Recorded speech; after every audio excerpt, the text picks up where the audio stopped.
你可能觉得自己很聪明，觉得诈骗这种事情离你很远，觉得只有老人家才会上当。但我告诉你，这一次的手法连银行都反应不过来，连警察都说这招太狠了。而最可怕的是，整个过程从头到尾都是你自己亲手操作的，没有人偷你的卡，没有人盗你的密码，你甚至不需要把提款卡交给任何人，然后15分钟之内，你的钱就被一个素未谋面的陌生人从某台提款机里面干干净净的领走了。这个新招叫做无卡提款诈骗。2026年3月，台湾各大新闻台纷纷报道了这个令人胆寒的犯罪手法。资深刑警在接受采访时直接说了，这类案件最近确实呈现增加的趋势。诈骗集团为什么要升级？因为旧招不够用了。过去那些车手拿着一叠人头账户的提款卡，站在 ATM 前面一张一张刷，一笔一笔领，那个画面太明显了。你想想看，一个年轻人站在提款机前面，手上拿着7、8张不同银行的卡片，一站就是半小时，旁边的路人看了都觉得奇怪。更别说现在超商店员和银行行员都受过实诈训练。台南市警察局甚至在 ATM 旁边贴了无声报案的 QR code 贴纸，让民众和店员只要扫一下就能通报警方，不用打电话怕惊动车手。所以诈骗集团被逼到墙角了吗？才没有，他们只是换了一条更隐蔽、更高效、更难拦截的路，而这条路就藏在你手机里那个你可能从来没注意过的功能里面。先来说说什么是无卡提款，这其实是银行推出的一项便民服务。原本的设计理念非常好，想象一下，你出门忘了带钱包，身上没有提款卡，但临时需要现金怎么办？没关系，你只要打开手机上的银行 APP， 选择无卡提款功能，设定你要领的金额，再自己设一组一次性的密码，系统就会产生一组提款序号。然后你走到任何一台 ATM， 选择无卡交易，输入银行代码，这组序号、金额和密码，钱就吐出来了。有些银行甚至更先进，直接在 ATM 上显示 QR code， 你用手机一扫就搞定。整个过程不需要实体卡片，非常方便。但是这组序号和密码有一个关键特性，它的有效期限只有15分钟。15分钟之内，任何人只要拿到这组序号和密码，就可以在全台湾任何一台支援无卡提款的 ATM 上把钱领走。任何人，你现在应该已经意识到问题在哪里了吧？诈骗集团正是利用了这个15分钟的窗口，他们的操作流程精密得像一台瑞士手表，每一个齿轮都咬得实实的。首先，他们会用各种方式接触你，可能是假装网购卖家，可能是假冒银行客服，可能是伪装成警察或检察官，也可能是那些在社群平台上跟你聊了3个月感情的假对象。不管用什么身份，他们的目标只有一个，就是让你相信你现在必须做一件事情来保护你的账户安全。接下来才是重点，他们会先用一笔小额转账来测试你的账户，可能是几百块，可能是1000块。你一看，咦，真的有钱进来耶，那对方说的好像是真的，这就是建立信任的关键一步。然后他们会告诉你，你的账户出现异常，需要做一个安全验证。怎么验证呢？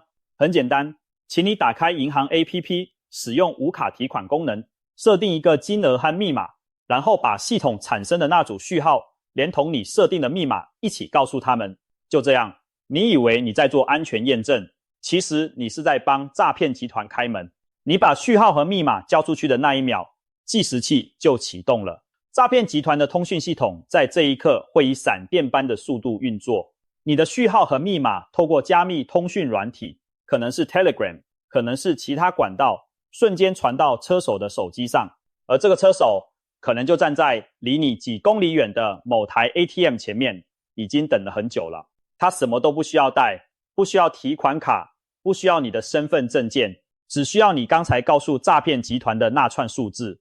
他走到 ATM 前面，按下无卡交易，输入序号，输入密码，机器吐钞，钱进口袋，转身离开。整个过程不到2分钟。而最让警方头疼的是什么？是银行那边根本看不出任何异状，因为从系统的角度来看，这整个操作是你自己在手机上发起的，你自己设定了金额，你自己设定了密码，你自己确认的交易，银行会判定这是你本人授权的合法提款。等你发现不对劲的时候，钱早就不见了。你可能会问，那银行难道不能设什么防护机制吗？事实上，银行已经做了很多，每次无卡提款都有金额上限，序号也只能使用一次，而且超过15分钟就自动失效。但问题是，诈骗集团早就把这些规则摸得一清二楚，他们会在你设定完序号之后的几分钟内就完成提领，根本不给银行反应的时间。而且他们可以要求你重复操作好几次，每次领一笔，积少成多，最后你的账户就被搬空了。2024年初，刑事局中部打击犯罪中心就破获过一个经典案例，花莲一名邱姓女子透过脸书的演唱会门票转让社团行骗。她的手法是这样的，先在社团里发文说自己有多余的门票要卖，然后把有兴趣的买家拉到 LINE 上私聊。接下来她会说自己出门忘了带提款卡，没办法去银行确认收款，请买家帮他开启无卡提款功能。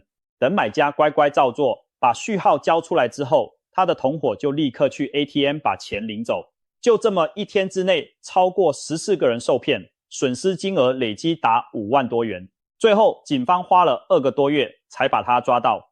你可能觉得5万好像不多，但你要知道，这只是一个非常小规模的个体户诈骗。真正的大型诈骗集团如果采用无卡提款手法，那个数字会是什么量级？让我们拉远一点看整个台湾的诈骗大局。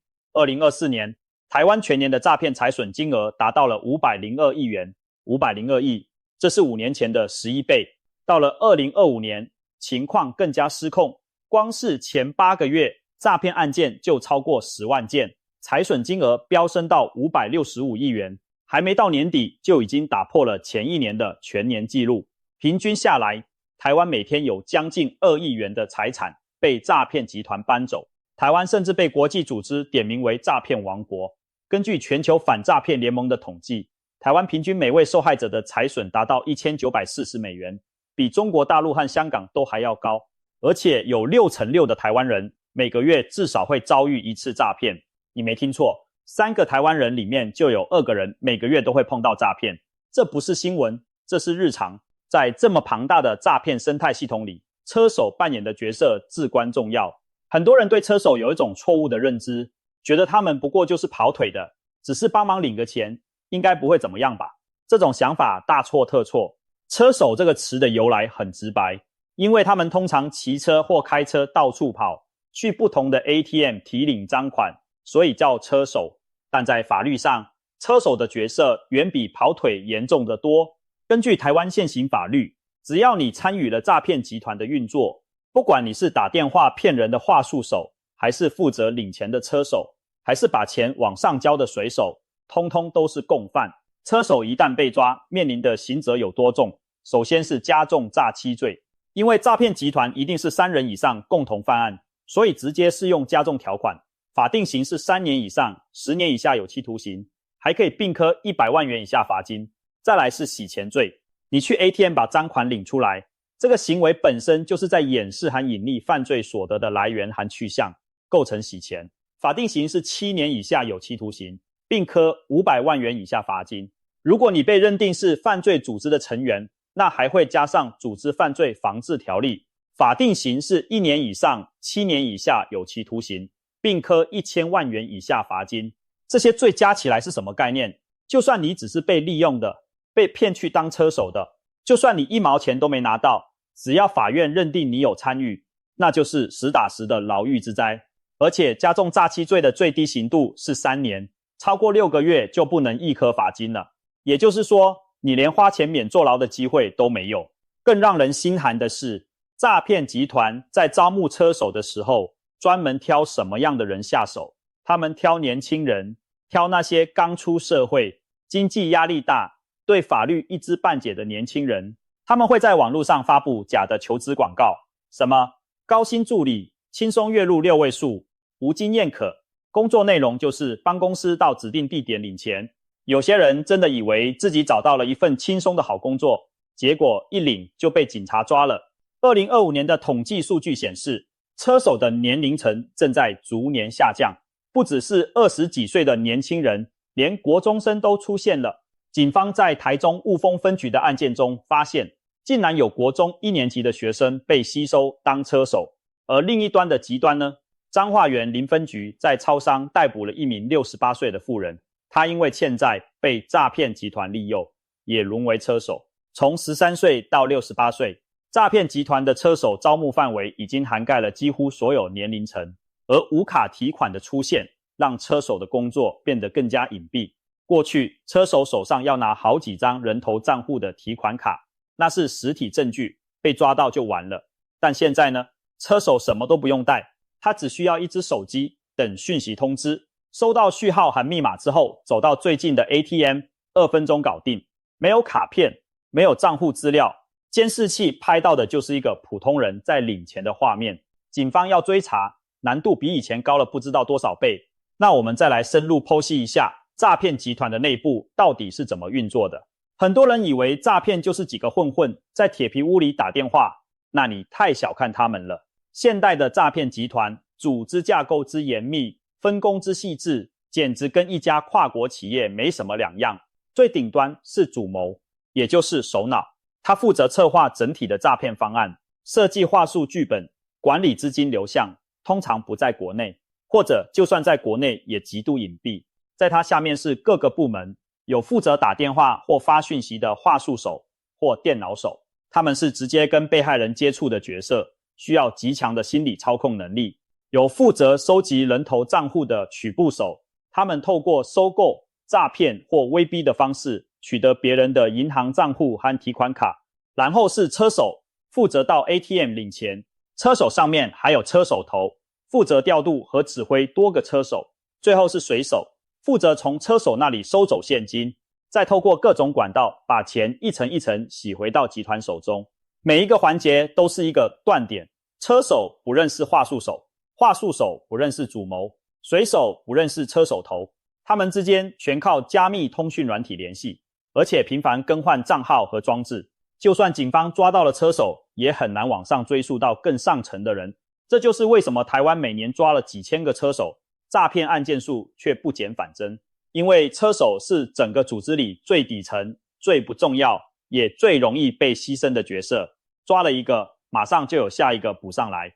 2025年前7个月，检警调已经查获了超过2000个诈骗集团，抓了 1.5 万多人，查扣不法所得超过40亿元。但是同一时期，台湾人民被骗走的钱是多少？是这个数字的好几十倍。政府拦阻了大约116亿的诈骗金额，但同年1到11月，人民的总财损是826亿元，拦下来的还不到被骗走的1/7。这就是台湾诈骗战场的残酷现实。现在让我们把焦点拉回到无卡提款这个具体的手法上。你可能会问，除了前面说的假装银行客服要你做安全验证之外，诈骗集团还有哪些方式可以骗到你的无卡提款序号？答案是，方法多到你想象不到。第一种，网购诈骗。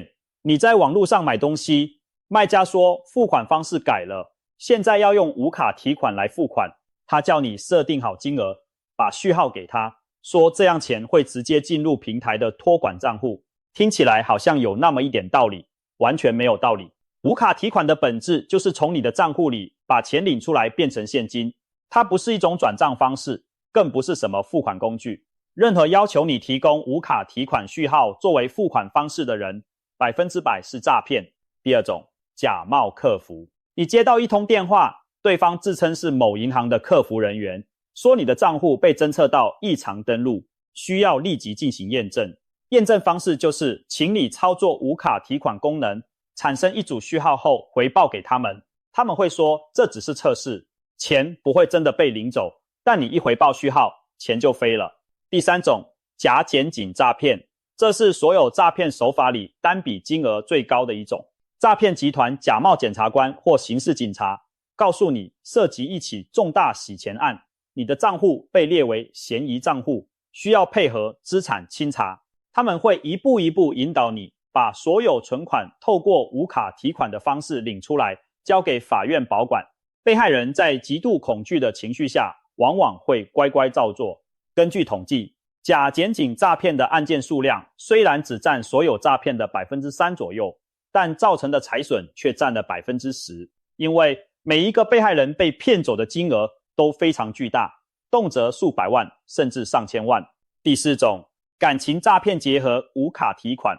诈骗集团先用假身份在交友软体上跟你聊天，花几个星期甚至几个月培养感情，等你完全信任对方之后，他会编造各种理由需要你帮忙，可能是说自己在国外急需用钱，可能是说要投资一个稳赚不赔的项目。而当他需要你转钱的时候，他不会叫你汇款，因为汇款的记录太明显，他会叫你用无卡提款，把序号给他，让他的朋友到附近的 ATM 帮忙领。第5种，也是最新出现的一种，诈骗集团利用 AI 声伪技术，伪造你认识的人的声音甚至影像。你接到一通电话，声音听起来就是你老板、你的家人、你的朋友，他们说遇到紧急状况需要你马上汇钱。当你说来不及汇款的时候，对方就会说，那你用无卡提款，我叫人去领就好。在2026年初就已经出现过利用 AI 伪造知名企业家声音来进行诈骗的案例。科技让诈骗变得更加难以分辨，而无卡提款的及时性又让受害者几乎没有挽回的余地。说到这里，你可能会觉得很绝望，科技在进步，诈骗也在进步，而且诈骗进步的速度好像比防诈的速度还快。那我们普通人到底还能做什么？首先，最重要的一个观念，也是整部影片最核心的一句话，请你一定要记住，无卡提款的序号和密码就等同于你的提款卡和密码。你会把你的提款卡和密码交给一个陌生人吗？不会吧？那你就绝对不应该把无卡提款的序号和密码告诉任何人，不管对方自称是谁，不管他用什么理由，不管他把故事编得多么天衣无缝。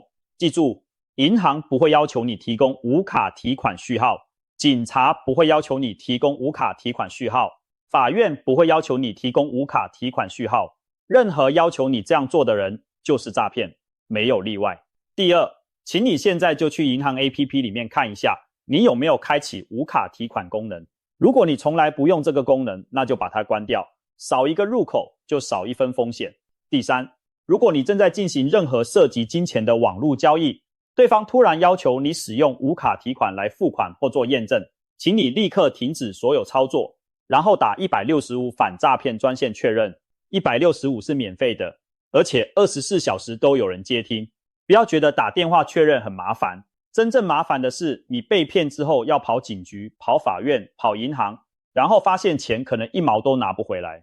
第4，跟你的家人，特别是年长的父母和年幼的孩子，好好聊一聊这件事。很多时候被骗的不一定是你，而是你身边最信任你却对这些新手法一无所知的人。年轻人可能觉得自己不会上当，但你的爸妈呢？你的爷爷奶奶呢？他们可能连无卡提款是什么都不知道，但诈骗集团可是非常乐意手把手地教他们。第5，如果你已经不幸把序号交出去了，立刻打给你的银行，要求冻结账户和取消那笔无卡提款交易。如果在15分钟之内来得及的话，还有机会拦截。同时立刻报警，拨打110或165，时间就是金钱。在这个情境下，这句话是字面意义上的真实。最后，让我们聊一些更深层的事情。为什么台湾的诈骗问题会严重到这种地步？